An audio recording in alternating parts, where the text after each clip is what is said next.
Good morning. It's Thursday, August 5th, and I'm Dr. Tony Rayo Sutherland with a special guest host who was here yesterday, but she's here again, Dr. Amy Tan. Hi, Dr. Amy. How are you doing? Good morning. I'm doing wonderful and really happy to be here again. Yeah. So we're here on Up to the Minute, and Amy she is actually the Dean of the English and Communications Department, but she is going to first tell us a little bit about how to find us on social media and that we're back on TV.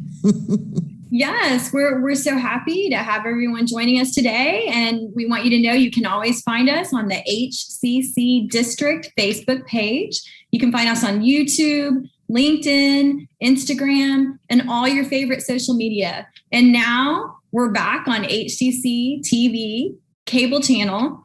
We are at noon and at 5 p.m. Monday through Friday. So check your local listings. Yay, yes. Now, we have two guests today. One of them is Kristin Miller. We're going to celebrate Virtual Family Fun Day with ARTreach Houston. And Amy's going to interview her a little bit later. And then also we have Deborah Schultz. Now, Deborah's having a little trouble getting on Zoom-wise.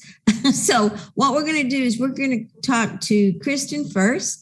Amy's going to interview her. And then we'll come back and we'll talk to Deborah. So with the drama department, my favorite department, of course, because I teach that. So Amy, go ahead. Great. Thank you, Tony. And thank you, Kristin Miller from ARTreach Houston, our Thursday Virtual Family Fun Day guest. How are you this morning? I am wonderful. Thanks so much for having me. I'm excited to talk with you.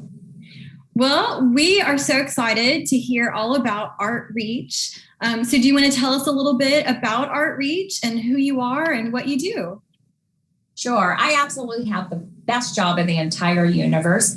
ARTreach is, of course, a 501c3 nonprofit organization whose mission is using the arts to change lives. And it's exactly like it sounds. We go out into the community, we meet with community leaders, different nonprofits or different organizations, and we find out how the arts can make their lives better. And then we meet with artists of all types, whether it's performing arts, visual arts, and we try to mesh the two. I often say I am the gatekeeper between the arts providers and the arts, the organizations that require arts. And so my title is a program designer. So I literally just design different programs based on different needs. Excellent. So you believe in the importance of participating in and experiencing the arts. Can you explain why that is? The arts have a unique capacity to bring people together, to promote healing, and to promote community. We serve at-risk youth and families, of course, seniors, special needs organizations. So let me just take one of those. Let's take seniors, for example. It is shown that seniors who get out into the community and have community experiences or creative experiences and continue to learn actually have improved health outcomes. So it actually saves health dollars to bring out those community programs that bring them together, creative programs where they're still learning and still becoming. And that's one example. Another is after Harvey, we sent out a muralist to go to different communities, and each community created a community mural of what the Harvey experience meant to them, and they painted it all together. These were huge murals, and that was a very bonding experience. So I've seen what arts can do in the lives of other people and really coming together, especially for those who are in need. That's beautiful. And I think you've talked a little bit about this, but can you talk a little more about how ARTreach connects artists and their programs to the populations that you serve? Sure. My job is I meet with different providers of people who might need it. This could be a school district. It could be a library system. It could be an individual preschool or a special needs organization. It could be juvenile hall. It could be the Krause Center. It could be foster care programming. It doesn't matter. I meet with different community leaders and we discuss what they might need as far as arts. And then I meet with different artists and artist organizations. So I recently met with Kinetic Vibes, and they do the Music Makers Workshop where they teach rap and things like that and how to create their own rap songs. And then I meet with a different organization, and I see how these artist programs might fit into these needs. That's why I say a golden ball rolls to my feet. I pick it up, I pop it in the hole it goes in, and that's really all I do. Or I know what the artists are capable of, and then I can morph it into the program that the community needs. And so it is a fun job. I very, very much enjoy it. Your passion comes through when you talk about it. And it seems like that your work in bringing people together and the network and your partnerships are really important to make all of your programs come to life.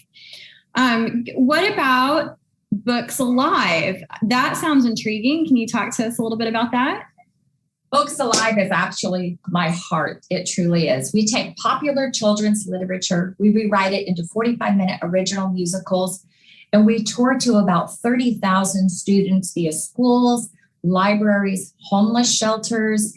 And actually, we have a program called Storytime that takes those 45-minute musicals, reduces it down to 12 minutes, and we actually perform it inside the child's bedroom at the hospital. We used to do it live, but, times are a-changing. So now we actually perform it live via Zoom, where each child gets a copy of the book, a study guide that goes with it, and they get that 12-minute personal experience where we can see them and they can see us. And so it's about adapting and changing. And we did have finally our first live performance last night in a year and a half. So we're glad to see theater coming back. I know a lot of us are really glad to see theater coming back. I think these are all beautiful programs, and it really makes me think about I think all of us we all have some passion for creativity in different formats, and I think more and more we mourn the loss of it from our curriculum and in our schools. And so it's really beautiful to see that you're creating these opportunities for anyone to get involved and for anyone to continue, the being in touch with their creative side. So can you tell us how viewers can learn more and how we can get involved? Sure. You, of course, can go to our website, ARTreach. You can Google artreachkaty.org and go ahead and go Artreach Texas and go on our website. We do take volunteers, anybody with a useful pair of hands in many art programs. No arts experience is necessary, just a happy and cheerful attitude. Of course, we would love to meet with anyone who is an artist and wanting to work in any field, especially at risk or with seniors or with special needs. And of course, donations. And if you're running an organization and you're like, hey, we can use a fabulous arts experience for this demographic, give me a call. I'll meet with you, and then we can see how we can blend our resources with your needs to make the best program possible. That is just amazing, Kristin. I'm so impressed by all of the programs that you've shared with us today. I want to thank you for being here today. Thank you to ARTreach Houston, our Thursday virtual Family Fun Day guest. And we will have all of that info in our post after the show. Thank you. And I'm so happy that theater is back, as you said. We have somebody from the theater department, Deborah Schultz. She is the program coordinator for HCC's drama program under the Media, Performing, and Visual Arts Center of Excellence. Hi, Deborah. How you doing? Hi, Stephanie. I'm doing real well this morning. Yay. Well, drama is very special to me. It's my first love and passion, and I get to also teach drama at HCC. So this is very important to me. So let's talk about our drama department. Deborah, what are some, you've said before that we do exist and that students can major in drama. What does that mean? Well, our drama program is one of the best kept secrets here at HCC. It's amazing how many students just will stumble upon something that says drama on it and say, wow, I didn't know we could do that here. So we're always working to have a higher profile within the college and outside of the college by working with other groups. But it's interesting because students that come to us, even if they know that we have classes in theater and drama, don't always realize that they can actually be drama majors. We've done a lot of work, not only with how the state was working towards fields of study, but we've actually rewritten our degree plans so that students can major in drama so that their actual degree says AA in drama, which is super exciting. And they can do it in one of 3 tracks. If you want to be a performer, you take the performance track. If you're a student who says, oh, don't put me on stage, I would rather work in the light booth, then we've got a track for you with the design technical. And then there are a certain number of students who were influenced by their teachers coming up through and who want to go on and pass that on and be a theater teacher. And we have the general track that services that. And all of those programs lead right into a 4-year school plan focusing on one of those 3 areas. So it's super exciting that we can get the students not only as drama majors, but get them focused within what they want to do. And still explore and make sure that is what they want to do. There are a certain number of students who say, I want to be an actor, and then they do it, and then they're like, oh, I like the tech side better. And that's a kind of opportunity we can offer here at HCC. Well, it's neat too about a community college is that when you go to a 4-year college, your first year, you may or may not get to be on stage or do anything real, as they say. But with a community college, with HCC, you can start off running on that, right? Yeah, actually in the first semester for the degree plan, you are in 2 drama classes, one of which is a practicum, which is the class that we use to help support our productions. So literally from the first semester you're there, you are going to be involved, in whatever way we can. We're so excited that this year we get to sort of go back to normal and be able to have students go through the audition and interview process for that class. But we start you off right at the get-go. Like there's no waiting, there's no, oh, well, maybe by the time your first semester, boom, like trial by fire. Love it. And that's the best way to do it because you're not wasting time figuring things out. Right away, the kind of time commitment. Being a drama major and working in live theater or any of the career paths that align to theater, it's a huge time commitment. You're working 6-7 days a week. You don't get to say, oh, I get the weekend off. No, the weekend is your big time. It really is. and you have to have a passion. You have to have a passion for it because you are going to spend a lot of time doing it. So it's the passion that keeps you going, But, we were talking about theater is a collaborative art.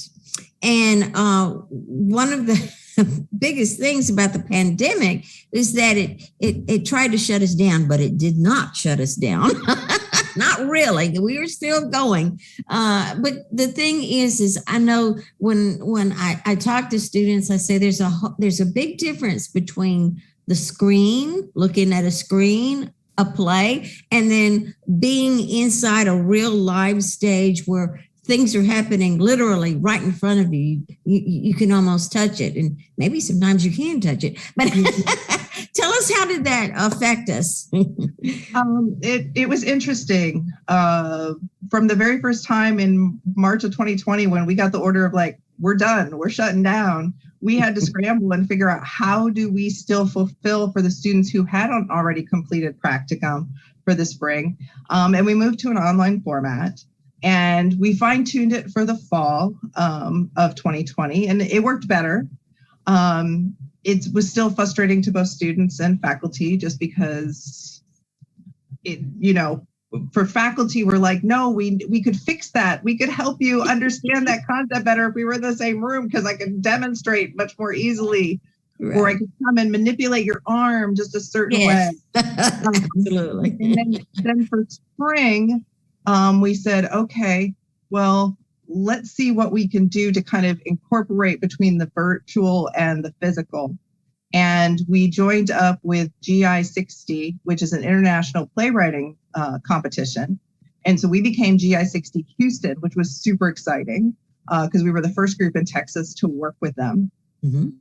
And we rehearsed all virtually and then went in for a week and filmed everything. And we said, okay, so there's a little bit closer.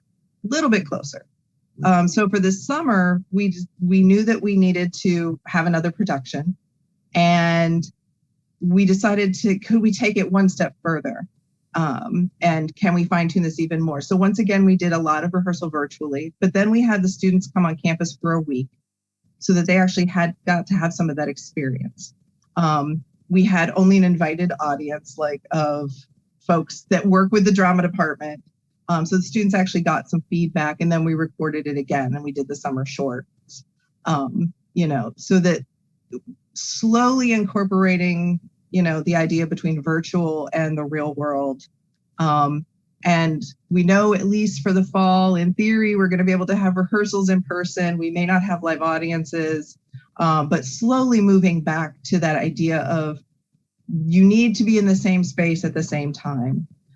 No one really realized just how much the virtual impacted things like just line delivery, oh yeah, to pick up that cue, and it can't happen because there's a lag. And, Right. Yeah. Drama department, music department, that lag in between there definitely makes a difference. The summer shorts, tell us a little bit about that. Well, we found 5 different short pieces. We actually found playwrights who had submitted to the GI60 and reached out to them and said, look, we want to do this production. We know that we're still in this weird time where we have to do part virtual, part in person. So we didn't want to try a full-length play because there's just no time to do that. So we did 5 little short plays, 4 of which had dialogue, and the 5th one, we included all the students. And that one, there was almost no rehearsal online. It was really interesting because the whole show was done with physicality. Because we were like, the students haven't been able to be physical. All they've been able to do is say lines. So the rehearsals online consisted of, okay, so here's kind of the idea. Start thinking about this for your character. And literally, in the week that we were on campus, Mike Flanagan, who was working with me on the summer shorts, blocked the whole show, got the students up and running, did this beautiful 15-minute piece that's all physical. Absolutely no lines of dialogue. It's about the hunters and gatherers during caveman period, kind of thing, Neanderthal, coming up and realizing, and it was called Very First Kiss, right? So they stumble on how to kiss at the end of the play. And so it was silly and fun and physical, and we were so excited to do it. I mean, the other plays were great and fabulous and gave the students, some more basic, collaborative work.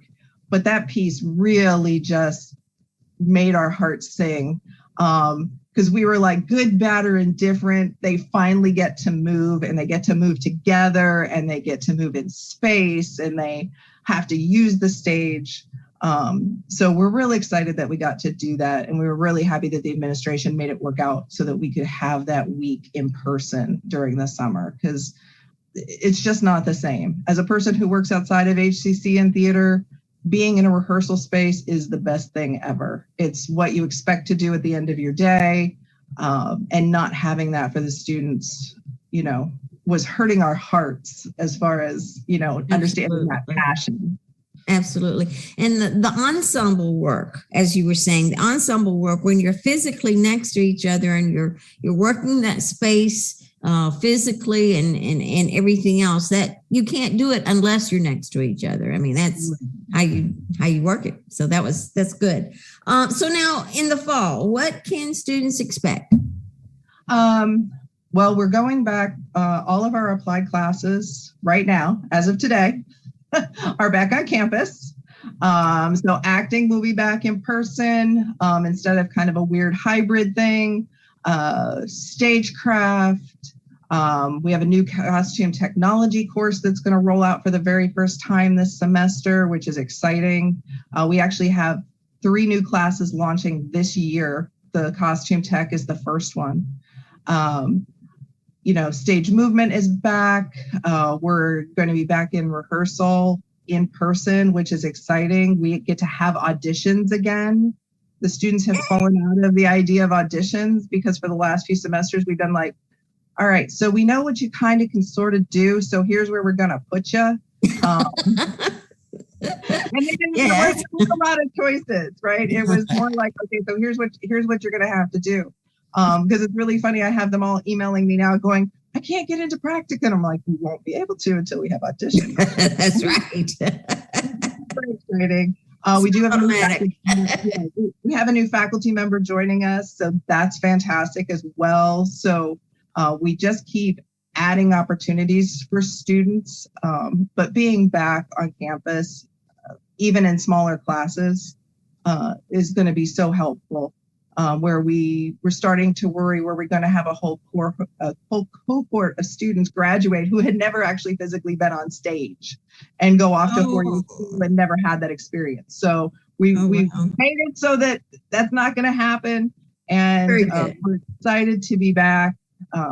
And we have, our courses, our lecture style courses, theater appreciation, film appreciation, those kind of courses are going to be offered in all various and sundry modes. So you could be on campus, you could be online, you could be on a schedule. And then the applied classes, where all of the students I've talked to are just so excited to be back in a classroom and do that work. Excellent. Well, I can't wait. I can't wait to go back and teach, and it's going to be a wonderful thing. We'll have real productions live. I like that. Okay, so we'll have information about how you can register. Everybody remember, register now, because August 23rd is the first day of class and for the fall. So thank you, Deborah. We really appreciate it. Thank you. And now we have some news and events. Amy, do you want to start the first one? Definitely. So the first thing we want to share is we have August community learning. We want to remind our viewers of a new round of community learning programs that are upcoming. Coming up soon are gardening small spaces for beginners on Monday, August 9th from 10 to 11:30 a.m. And online shopping. This class is targeted for people over the age of 50. And it is on Tuesday, August 10th from 1:30 to 3. And you can register at hccs.edu/community-learning. Very good. And then set yourself up for future financial success by attending our HCC financial aid info sessions. We have them every month. And this is where experts will tell you what you can do to get some money to pay for your education. There's no reason why anybody, at least not for financial reasons, not to attend school. So there are ways to do it. Monday through Friday, 2 p.m. There will be August 9th through the 13th. Go and you will see a lot, or you'll learn about the financial aid that way. Excellent. And everybody knows Mattress Matt saves you money. And we're so proud to offer the HCC Mattress Matt School of Selling. They will have 6 free virtual sessions through the Center for Entrepreneurship at HCC Northwest. Every session is based on Jim McIngvale's philosophy of business. You can take one or you can take all 6. We have one coming on Tuesday, August 10th from 10 a.m. to noon. And that one will be the art of listening. We'll have the link in our post after the show. Okay. And then do you have a passion for the arts? HCC's media, as we just explained before, we have dance, filmmaking, audio recording, music, drama, any of those things. Our performing arts program is here for you. So sign up, sign up, sign up. And a tip of the toque, we can, our HCC Central's Culinary Arts Department wants you to learn the tricks of the trade. We are continuing its partnership with India House in Southwest Houston for free culinary classes. The final installment is Apple Crumble Pie by Chef Katie Ronhell.